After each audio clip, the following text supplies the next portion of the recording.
这是影史上排在第2位的天价戏服，更是奥黛丽·赫本穿过的服装。她在2011年的拍卖会上被拍出了370万美元的高价。1965年的电影《窈窕淑女》一举斩获8项奥斯卡奖，其中便包含分量十足的最佳服装设计奖。剧中出场的400多套戏服，其样式和数量更是堪称影史之最。接下来便让我们走进这部电影，一起去领略其中的魅力。影片开始，一个男人将糖果一颗接一颗塞进女人口中，然后又拿出一份稿件让她仔细阅读。女人张嘴刚想说话，糖果就进了肚子里。男人问怎么了，女人连忙吐出口中其余的糖果，可还没等她反应过来，男人就又开始往她嘴里不停地塞糖果。这么做的目的是让女人能够说出一口流利的标准英语，而非当地的伦敦土腔。这既是一个赌约，也是一项挑战。不久前，伊莱莎还只是伦敦街头一个邋里邋遢的卖花女，她的公鸭嗓只要一张嘴就会发出难听的声音。当时的英国上流阶层普遍认为发音是一个人社会地位的标志，地方上的土语难登大雅之堂。或许是上天的有意安排，竟然让说话像鸭子一般的伊莱莎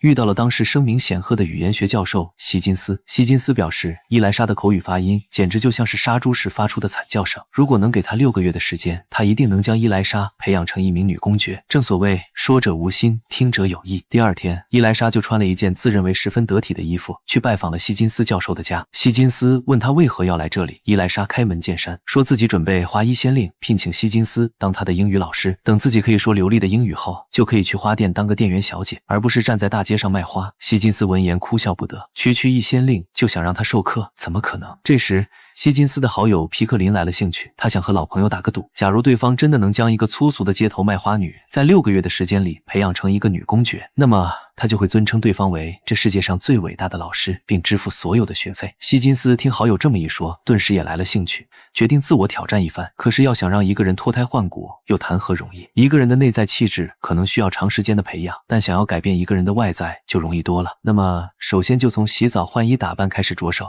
长期处于底层阶级的伊莱莎一辈子也没洗过几次澡，她认为将自己脱光后再放进这个见也没见过的大缸里，简直就是一种侮辱。然而女管家可不管这么多，大手一挥，袖子一捋，直接就开始扒衣服，说什么你今天也得把澡给我洗了。俗话说得好，人靠衣服马靠鞍。伊莱莎换洗打扮之后真可谓是大变样，现在衣装得体的她将要开始口语训练，首先就是元音的练习。 A-E-I-O-U 接下来试着说说绕口令。 The rain in Spain stays mainly in。 现在看来说绕口令还为时过早，必须要采取一些小技巧来辅助练习。只见希金斯拿出一个小装置，装置的一端配备了火枪，另一端则是话筒，发音正确时火焰会升起，反之火焰则不会动。希金斯让伊莱莎试一试，可伊莱莎完全忘记了自己在干什么，俨然成为了一个好奇宝宝。很快她的注意力就被眼前的镜子所吸引，想要一探其中的奥秘，结果连手中的稿件着火了都不知道。等她发觉不对劲时，屋子里已满是糊味。这个方法不行，那就用敲击乐器的方法来找准重音。不眠不休的练习让伊莱莎疲惫不堪，她饿得前胸贴后背。但希金斯规定只有发音标准时才能吃饭，否则她就只能看着小鸟进食，这让伊莱莎十分不满。既然常规方法不奏效，那就只能行非常之道。先将糖果塞进口中，再按照稿件逐字逐句发音。尽管伊莱莎非常努力的去练习，可这也太难了吧。皮克林说，有必要在嘴里含东西吗？希金斯反驳道，伟大的演说家可以用这个方法改掉口吃的毛病，那伊莱莎也一定可以。但结果真的是这样吗？下一秒糖果就进了肚子里。 What's the matter? I swallowed one. Oh, it doesn't matter. I got plenty more. Open your mouth. 1, 2没完没了的练习不仅让伊莱莎精神崩溃，就连管家和下人们都要疯掉了。从早到晚睁眼闭眼全是开口音闭口音的练习，脑袋里全是回声，这谁受得了？很快所有人的神经都到达了临界点。 I can't. I'm so tired. I'm so……希金斯说，我知道你很累，但所有的付出都一定是值得的，你必须克服它，坚持下去。就在大家都心力交瘁的时候，量变终于得到了质变。伊莱莎开口读出了连她自己都意想不到的声音，字正腔圆，丝丝入耳。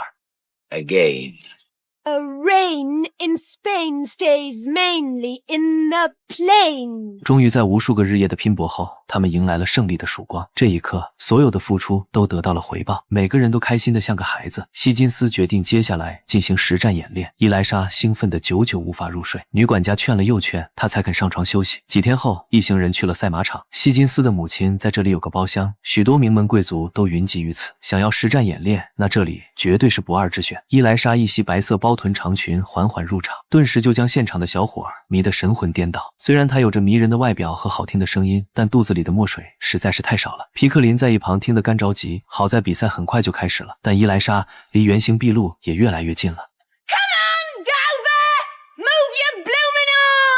希金斯和皮克林再也绷不住了，现场一片哗然。伊莱莎也意识到自己出糗了。希金斯的母亲说：“你们该不会真的要培养这个女孩去参加大师舞会吧？我劝你们还是早点放弃吧。”可他们努力了这么久，又怎么可能就此轻言放弃？于是三个人又开始了新一轮的训练。就这样，2个月的时间眨眼过去。当伊莱莎再次出现的时候，她不仅外表端庄秀丽，内在气质的变化也是显而易见。整装待发之后，所有人便准备出发去参加舞会。舞会现场，特兰西瓦尼亚女王对伊莱莎青睐有加，赞赏她是个不可多得的美人。嘉宾们都在窃窃私语，小声讨论这个仪态端庄、气质优雅的小姐来自哪里，就连王子都情不自禁邀她共舞一曲。这下人们对她的身份更是充满了兴趣。恰巧舞会现场有位语言学专家，他想一探究竟。皮克林有些担心，但希金斯却丝毫不慌。结果语言专家没能从伊莱莎口中听出半分破绽。他告诉众人，这是一位血统比多瑙河还要清澈的匈牙利公主。在场嘉宾都信以为真，只有希金斯忍不住哈哈大笑。回到家后，所有人都在为今天的胜利而感到兴奋，唯独伊莱莎始终沉默不语。她原本是一个有着独立个性和强烈自尊的卖花女，但为了成为希金斯眼中的淑女，她不得不压抑自己的本性，学习上流社会的礼仪和言行举止。尽管她最终似乎融入了上流社会，但她却感到自己变得陌生和空虚，在整个改造的过程中逐渐失去了自我。伊莱莎开始怀疑自己的价值和身份，不知道自己到底是谁。如今希金斯和好友的赌约已经结束，她将何去何从？她的出身和背景始终是她无法摆脱的标签。表面上看，她已经成为了一位女公爵，但她却仍然无法真正融入上流社会。对此，希金斯却并不在意，他认为以伊莱莎现在的资质，完全可以找一个富人家了，从此过着衣食无忧的生活。伊莱莎对希金斯的话感到失望和伤心，于是决定离开这里。刚出门就碰到了在赛马场认识的小伙子弗雷迪。原来弗雷迪一直喜欢着伊莱莎，他并不认为伊莱莎在赛马场的言谈举止有问题，相反非常喜欢她的这种性格。与弗雷迪相比，希金斯却从未真正尊重过伊莱莎的感受和想法，他只是把伊莱莎当做一个实验品和工具，而不是一个有感情、有思想的人。但此时的伊莱莎已然对希金斯产生了爱意，同时内心深处也渴望着真正的爱情和关怀。在弗雷迪的陪伴下，伊莱莎回到了曾经的贫民区，以前的好友仍同往常一般清苦但满足，可大家都没能认出伊莱莎，还以为她是哪家的小姐。这时伊莱莎忽然看到了自己的酒鬼父亲，相比于以前的穷困潦倒，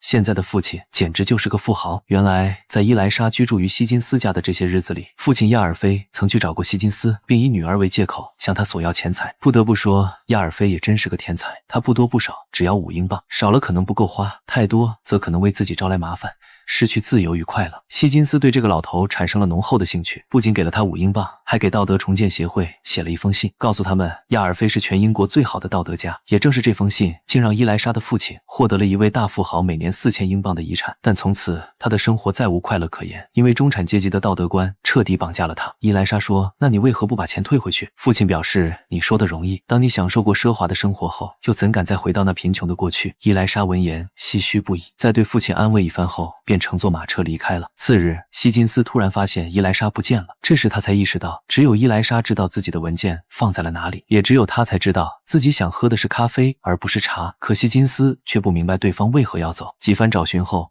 发现伊莱莎竟是去了妈妈家里，于是便马不停蹄地赶了过去。其实希金斯对伊莱莎的爱始终是模糊不清的，在与伊莱莎的相处中，他的心里渐渐产生了爱的萌芽，但他却不愿意承认自己的爱意，也不愿意为了伊莱莎而改变自己的生活方式和态度。这种矛盾的心态让伊莱莎感到困惑和痛苦，她不知道自己是否应该继续留在希金斯身边，还是应该寻找真正属于自己的幸福。两人为此发生了激烈的争执。虽然电影的结局里，希金斯似乎承认了自己对伊莱莎的爱，而伊莱莎也展现出了女性的自主意识，最终回到了希金斯的家。看上去是个比较圆满的结局，但我却觉得这个结尾中略带着一丝悲剧。相比于影版的结局，我更喜欢萧伯纳小说《卖花女》中的结局。在小说中，伊莱莎无法容忍上层社会熙来攘往的浮华，更不能容忍希金斯那目空一切的高傲，最终选择了平凡而质朴的弗雷迪。她深信，只有自己和弗雷迪在一起，才会有真正的爱情和生活。小说更好地向我们揭示了当时社会阶层的固化现象和女性在社会中所面临的困境与挑战，以及自我认知与身份认同的复杂性。千万不要为了迎合他人而失去自我，应当珍惜自己的独特个性和内在价值。同时也让我们思考，什么才是爱情真正的本质。它不应该只是外在的改变和成就，更非单方面的控制，而应该是对彼此内心的理解和尊重，真诚与关怀。希望我们都能从故事中汲取教训，找到真正属于自己的幸福和价值。